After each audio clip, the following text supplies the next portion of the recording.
Welcome back, everybody. This is Ultrasound Physics Lab Session 6. Today we're going to learn about various measurements on the ultrasound machine, and we're also going to revisit carotid Doppler. Let's get to work. Okay, remember how to do this? Let's have a little review. We're using a GE Logic S7, a little bit different model, but basically the same software. We go to the touch screen, we push the patient button. The patient demographics page comes up. We use our mouse to pick new patient. We type in Lab 6 for patient ID, and Professor Scott is scanning Joe. Exit.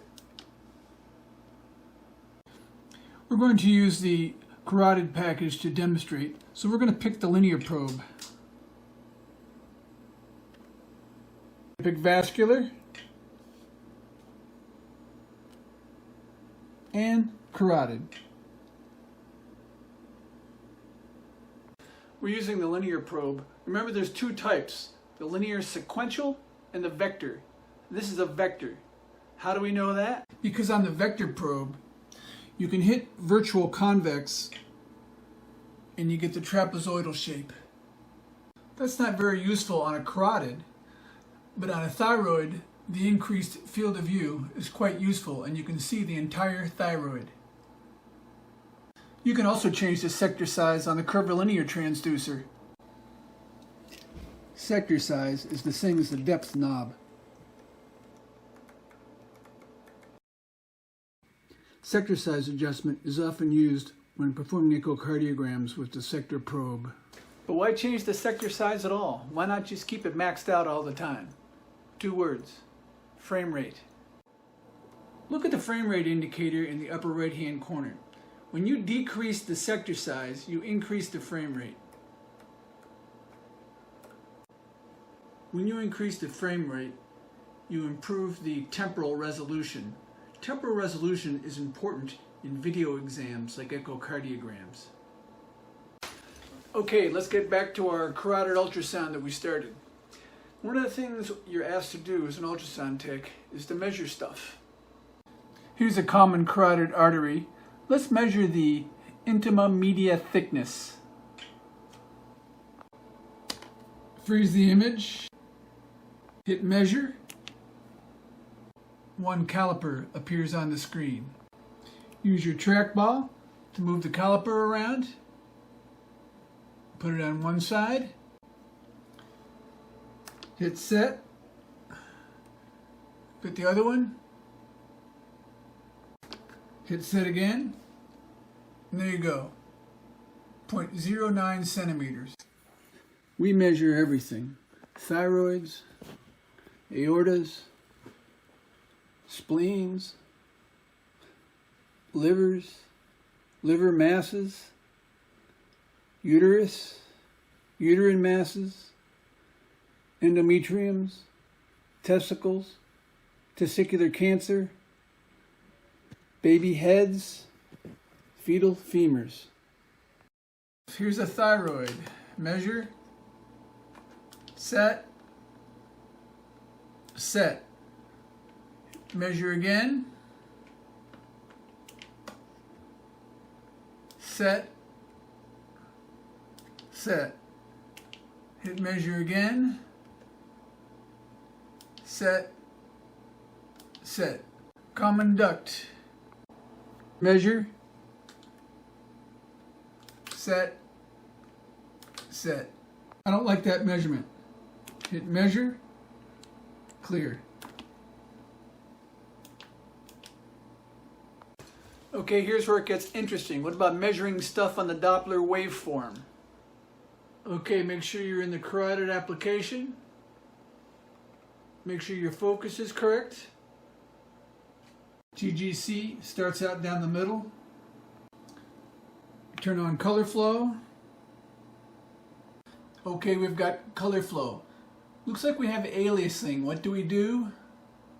Turn up the scale. That's better.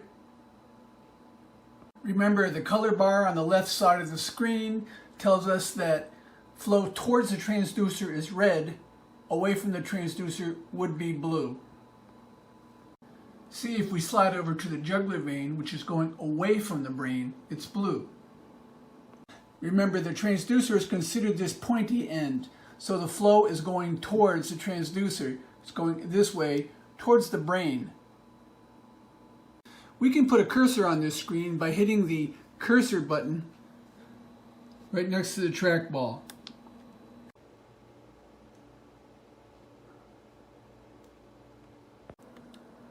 Okay, we've got our cursor on the screen. Let's adjust the sample volume size.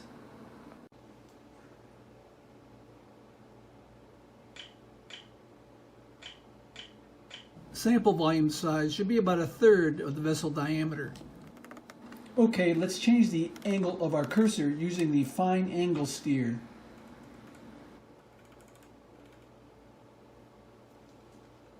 Okay, let's get pulse wave Doppler.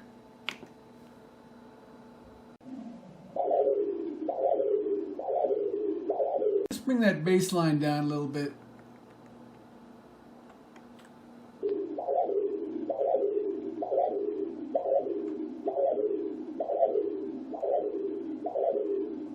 Let's make that waveform a little smaller. Let's lower the scale.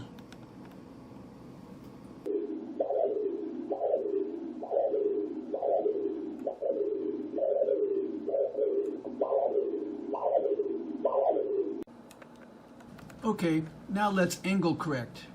Remember, ideally we want 60 degrees, but it can be 60 degrees or lower. We're going to set the angle at 60 degrees and heel toe the transducer to match the angle.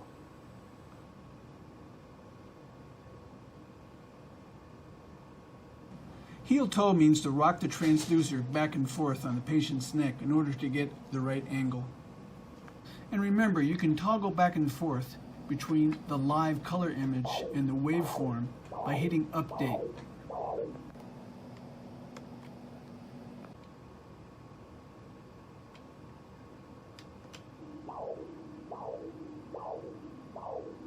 Keep in mind that the buttons around the trackball change depending on what mode you're in. Remember that the GE machines have this guide and tells you what each of the trackball buttons mean depending on the mode you're in. Also remember that the buttons that you use to turn on B-scan, color flow, and pulse wave are also the gain for their respective modality. And this is useful. If you ever get a little lost and you've made too many control changes, just hit the B-scan button and it'll bring you back to default. Same with the transducer buttons. If you get lost, just hit the transducer that you're using again. We have a good image, a good waveform, and with angle corrected. Now it's time to make our measurement. We're going to get a peak systolic and end diastolic velocity.